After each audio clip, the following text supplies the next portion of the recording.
আসসালামু আলাইকুম বন্ধুরা, আশা করি আপনারা সবাই ভালো আছেন এবং সুস্থ আছেন। আজকের ভিডিওতে আমি আপনাদের মাঝে শেয়ার করব আমার জিপিএক্স ডেমন বাইকটির মাধ্যমে রেডিয়েটরের পানি সঠিক নিয়মে কিভাবে চেঞ্জ করবেন এবং কত কিলোমিটার পর পর চেঞ্জ করতে হবে এবং রেডিয়েটরের পানি চেঞ্জ করে ফুললি ভালোভাবে ক্লিন করে আবার নতুন করে রেডিয়েটরের পানি ইনস্টল করলে কী লাভবান হবে এবং বাইকের কী পারফরম্যান্স পাবেন সব কিছু আজকের ভিডিওতে আলোচনা করব। ভিডিওটি প্রথম থেকে শেষ পর্যন্ত আপনারা ধৈর্য সহকারে দেখবেন, তাহলে বুঝতে পারবেন। তবে এখনও পর্যন্ত যারা আরমান সারোয়ার ইউটিউব চ্যানেলটি সাবস্ক্রাইব করেন নাই তারা অবশ্যই আরমান সারোয়ার ইউটিউব চ্যানেলটি সাবস্ক্রাইব করে ফেলবেন, যেন পরবর্তী আপডেট নোটিফিকেশন পেয়ে যান।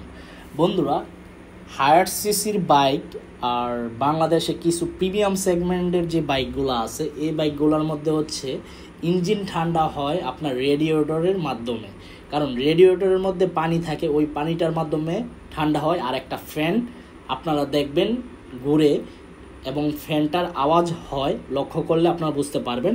যখন আপনার বাইকের ইঞ্জিনের তাপমাত্রা 80+ বা 82-84+ ইঞ্জিন হিট হবে, তখন দেখবেন আপনার রেডিয়েটর যে ফ্যানটা আছে এটা ঘুরবে ইঞ্জিন ঠান্ডা করার জন্য। আর ইঞ্জিন ঠান্ডা করার জন্য আপনার এই রেডিয়েটরের পানিটা লাগে।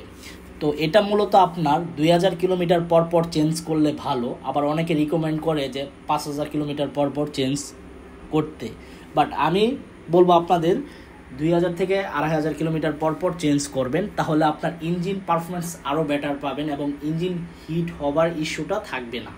আমার জিপিএক্স ডেমন বাইকটির মধ্যে দেখতে পারতেছেন 1700 থেকে 1800 কিলোমিটার মধ্যে রাইড করা হয়েছে। এর মধ্যে আমি রেডিয়েটর ফুললি 100% আমি ক্লিন করতেছি বা ফ্লাশ করে দেন আমি রেডিয়েটর নতুন পানিটা ইউজ করতেছি।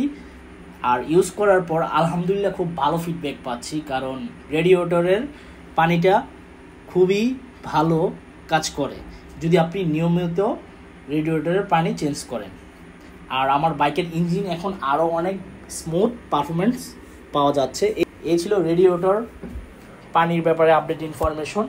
আই হোপ আজকের ভিডিওটি আপনাদের ভালো লাগছে। দেখাবো ইনশাল্লাহ পরবর্তী ভিডিওতে এবং আল্লাহ হাফেজ।